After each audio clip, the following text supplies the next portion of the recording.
Milioni 1.5 kwa siku ya maji ni maji mengi sana, na mimi na uhakika yale maji kwa wingi wake na kwa jinsi yalivyokuwa yametibiwa yatatosha matumizi ya watu zaidi ya kata zote mbili za Babati na Mrara nani huku Mwaisaka. Manake anaweza yakaenda hata kwenye kata zingine kwenye huu mji.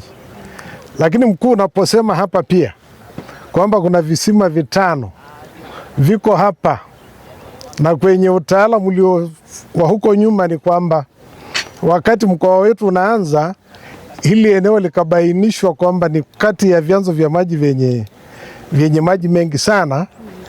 Hili sio jambo la mzaha, ni kitu muhimu, ni jambo la maana.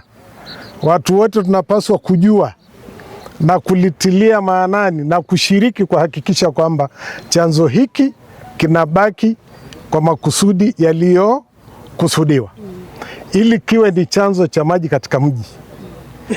Na kama kuna shughuli za kibinadamu zinazoendelea hapa, na nipongeze hizo jitihada za serikali za fidia ya wale watu ambao wamekuwepo kwenye eneo hili pengine bila kujua, au tuendelee kupata chanzo kizuri cha maji safi na salama kwa matumizi ya mji wetu. Kwa hiyo mimi napongeza hilo, na wale ambao 7 wale ambao bado wanafikiria, mimi kwa niaba ya chama niwaombe, ni wana CCM, ni wananchi wetu wa hapa Babati, waridhie hili jambo la umma, sio la mtu binafsi. Kwa hivyo kubalini, mzungumze na serikali kupitia RUWASA, mchukue fidia, eneo libaki lifanyiwe matumizi yaliyokusudiwa na serikali kwa maendeleo ya hapa. Kwa hiyo nataka niseme hivyo, na ni nzuri sana, lakini hasa kwa mkoa mzima tuchukue mfano huu, vyanzo vya maji vitunzwe katika kila wilaya kama tulivyofanya hapa Babati mjini, na wananchi wote tushiriki katika mazoezi hayo. Na niombe kwamba habari ya migogoro ya ardhi ingeachwa tu wana Manyara, tuachane na hiki kitu. Mimi huwa nafikiri, alafu nikaona kama kuna migogoro ya ardhi ni jambo la kujitazama, tunakosea wapi? Haiwezekani kwenye umri wa miaka 49 ya chama bado tunapambana kwenye mipaka ya kipande kimoja cha ardhi na kingine. Tunakuwa hatuna uelewa wa mpango wa matumizi ya ardhi katika eneo. Kuna kuwepo na kugawa ardhi bila kufuata utaratibu. Kuna watu hawataki kuheshimu zile taratibu za kisheria zilizopo za ardhi. Kwa hivyo migogoro inakuwa mingi. Tufuate taratibu na tukubaliane nazo, kwa sababu ni kwa manufaa na faida ya kila mtu. Haiwezekani kwa mfano kiongozi kwa mfano wa kijiji au wa kata akaenda kinyume na utaratibu wa ugawaji ardhi pale kijijini. Akifanya hivyo, maana yake tayari tuna shida. Aheshimu tu taratibu zilizopo. Ingieni kwenye halmashauri ya kijiji au ya mtaa, zungumzeni, elimishaneni, malizeni, nendeni kwenye mkutano mkuu, wananchi wote washirikishwe katika hilo jambo. Alafu ndio mwisho, kama ni kijiji, maana kijiji ndicho chenye ardhi, uamuzi wa pamoja uweze kutoka wa mpango wa matumizi ya ardhi kulingana na shughuli za kiuchumi na za kijamii zilizopo, ili watu waishi salama salimini. Maana migogoro ya kila siku nayo mkuu, hiki kitu kinachosha. Na hatuwezi kugombana kila siku kwa ajili ya ardhi tukiwa na umri wa miaka 49 ya kuzaliwa kwa hiki chama. Tufike mahala tuanze kureflect. Tuachane na hivi vitu, maana tunajichelewesha. lakini haki itendwe, usawa uwepo kwa kila mtu na taratibu zifanye nini? Zifuatwe. Nataka niseme hayo, lakini nikupongeza serikali tena kwa kazi kubwa ambayo mnaifanya kutekeleza ilani. Hongereni sana BAWASA, na tunaomba ushirikiano huu uendelee kati ya chama na serikali na wananchi, kwa sababu ni kwa umoja wetu huo, kama kauli mbiu ilivyo ya mwaka huu, ndio tutaleta maendeleo na kujenga Babati na kujenga mkoa na kujenga nchi. Kidumu Chama cha Mapinduzi! Kidumu Chama Tawala! Awali ya yote napenda kumshukuru Mwenyezi Mungu kwa kutupa afya njema na kutuwezesha kukutana tena kwa siku ya leo. Lakini pili, tunakushukuru sana mwenyekiti wetu wa chama kwa kufika kwenye kutembelea miradi ya maji kwa siku ya leo, ikiwa ni tuko kwenye maadhimisho au tunakuelekea maadhimisho ya kilele cha siku ya kuzaliwa Chama cha Mapinduzi. Kwa upande wa wilaya ya Babati, tunashukuru sana serikali ya Jamhuri ya Muungano wa Tanzania ambayo imeundwa na Chama cha Mapinduzi kwa kuendelea kutoa huduma kwa wananchi kama ambavyo tumeelekezwa kwenye ilani ya Chama cha Mapinduzi. Miradi ya maji ni moja ya miradi ambayo au maelekezo ya Chama cha Mapinduzi kwamba serikali itakayoundwa na chama iweze kuhakikisha kwamba inatoa maji ya kutosha kwenye miji pamoja na vijiji. Kwa miji tulikuwa tumepewa target ya 95%, na kwa vijijini tulikuwa tumepewa target ya 85%, ambayo niseme kwamba serikali imejitahidi sana kutoa fedha na kutenga fedha, na wataalamu tunawashukuru kwamba kwa wilaya yetu kazi kubwa inafanyika.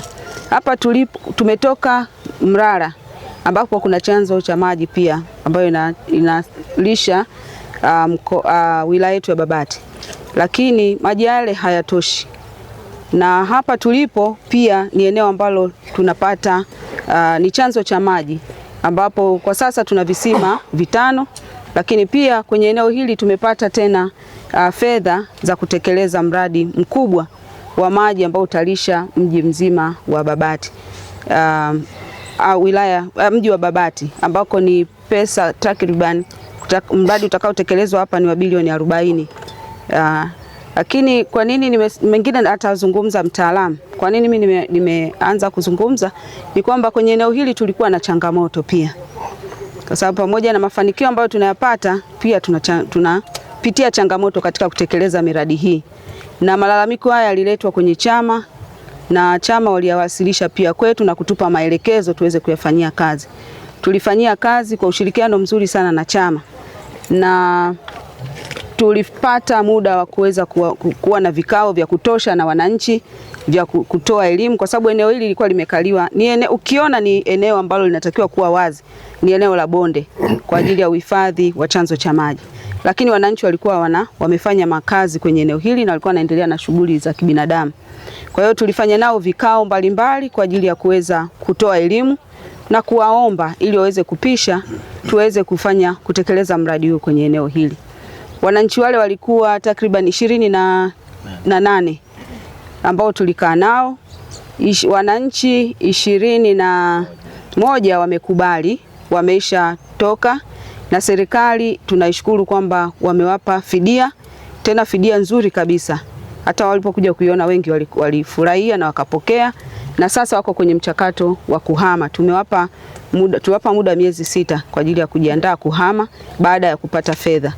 Lakini tumepata changamoto ya wananchi 7 ambao bado siwezi kusema kwamba wamekaidi, naweza kusema labda bado wanajitafakari baada ya kupata elimu ile. Kwa hiyo hao 7 bado tunaendelea kuwapa muda wa kujitafakari, na watakapokuwa tayari nao watakuja kuchukua pesa zao za fidia, ziko tayari, ziko pale ofisini.